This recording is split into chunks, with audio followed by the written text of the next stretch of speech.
ये video Iraqi perfume Abul फजल के ताउन से पेश की जा रही है, जो कि पाकिस्तान में लॉन्च हो चुका है। बेहतरीन खुशबू है और इसे अबुल फजल इसलिए कहा जाता है क्योंकि हरम हज़रत अब्बास में यही खुशबू इस्तेमाल की जाती है। ऑर्डर करने के लिए व्हाट्सएप नंबर पर रब्ता। बिस्मिल्लाहिर्रहमानिर्रहीम, सलामुन अलैकुम। मोमिन इकराम, उम्मीद है आप सब खैर आफियत से होंगे। तारीख गवाह है कि यजीदी अनासर ने, यजीदी ताकतों ने हमेशा जुल्म किए हैं हुसैनियों पर, और उनकी कोशिश ये रही है कि किसी न किसी तरीके से ताकत के जरिए, जबर के जरिए इनको दबा लिया जाए, हुसैनियों को रोक दिया जाए कि ये जो जिक्र हुसैन करते हैं, जिक्र अली करते हैं, इससे ये पीछे हट जाएं, ये करना छोड़ दें। उसके लिए उन्होंने मज़ालिम की इंतहा की।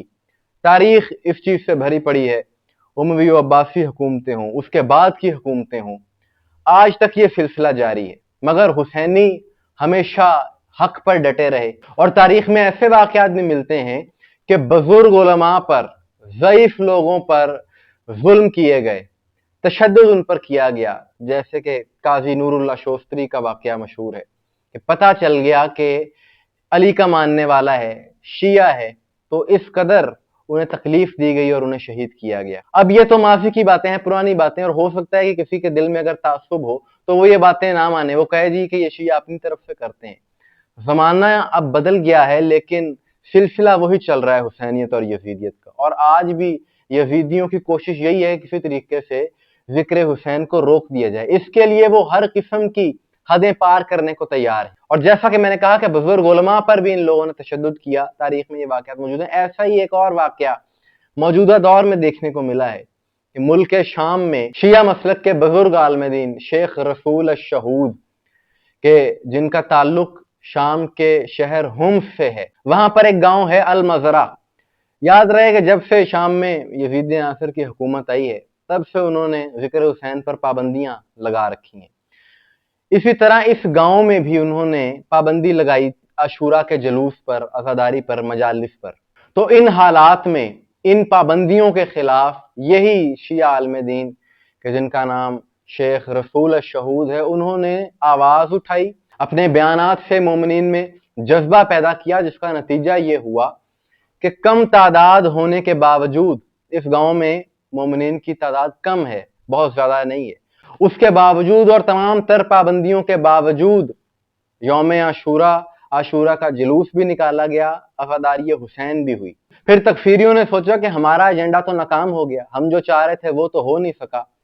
तो उसके बाद 9 जुलाई यानी गुज़िश्ता रोज 13 मुहर्रम, ये मौलाना एक दूसरे गांव से मजलिस पढ़कर वापस आ रहे थे, और वापसी पर इनकी गाड़ी एक चेक पॉइंट पर रोकी गई, और उसी चेक पॉइंट पर 2 तकफीरी अनासिर ने, बताया जा रहा है कि जो कि मोटरसाइकिल पर सवार है, उन्होंने हमला किया और मौलाना को शहीद कर दिया। यह हुकूमत वहां पर जिन अनासिर की है, और इनके पीछे जो कुव्वतें हैं, जो तागूती अनासिर हैं, जो इस्लाम दुश्मन ताकतें हैं, उनका तो एजेंडा उन्होंने 1 महीने पहले ये वाज़ेह कर दिया था।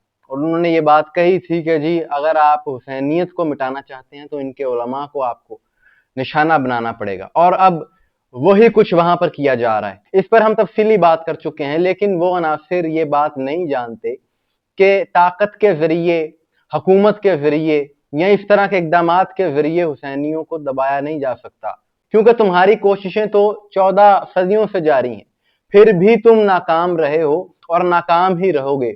जिक्र हुसैन हमेशा जारी व सारी रहेगा, क्योंकि हुसैनी अपनी जानों की परवाह किए बगैर इस राह हक पर डटे हुए हैं। और सलाम है इन तमाम शोहदाए मिल्लत जाफरिया को कि जिन्होंने अपनी जानों के नजराने पेश किए राह हुसैनियत में, और जिंदा कौमें वही रहती हैं कि जो अपने शोहदा को याद रखें। हम सलाम पेश करते हैं तमाम शोहदा को, और तमाम शोहदा के लिए हम दुआगो हैं, इनके बुलंदी दर्जात के लिए, क्योंकि ये वो लोग हैं कि जिन्होंने हक की खातिर मौत को अपनी जिंदगी पर तरजीह दी, लेकिन वो मौत इनके लिए हमेशा की जिंदगी बन गई, क्योंकि हमेशा के लिए जब तक जिक्र हुसैन रहेगा, इन हुसैनियों को भी साथ याद रखा जाएगा। मोमिनीन इकराम, आपकी सवाल से क्या राय कमेंट में जरूर बताइएगा। मुझे दुआ में याद रखिएगा। अस्सलाम वालेकुम व रहमतुल्लाह।